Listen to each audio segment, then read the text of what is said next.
A wave of pro-Palestinian student protests spread across U.S. college campuses earlier this year.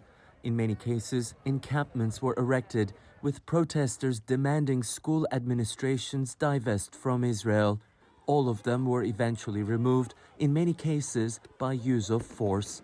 I do think that there's a responsibility of institutions not to militarize their response to their students. But all in all, there is a line in which one may cross where a protest can venture into being unlawful. Last month, many students returning to their campuses for the new academic year faced a new set of rules, with several colleges nationwide banning tents and encampments. On the anniversary this month of the Hamas attack on Israel that sparked the war in Gaza, some students claimed the response to protesters was selective. One group got shut down outside of we weren't allowed on campus, but on the same day a vigil was allowed to be held right next to Tommy Trojan.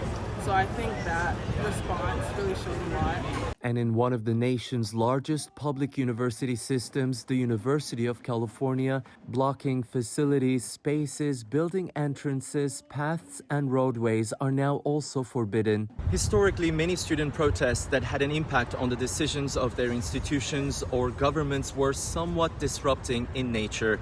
Protests against the Vietnam War and apartheid in South Africa are all examples of that.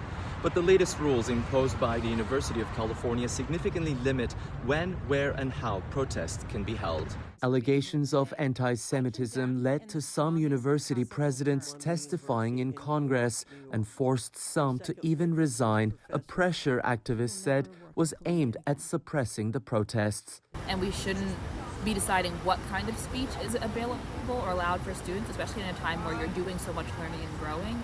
Students need to be able to fully express themselves and be who they are without fear of disproportionate punishment on our campuses. Critics of the new regulations around protests also include some Jewish faculty members and students who say they fear that freedom of speech may be threatened, even at some of the world's most prestigious institutions.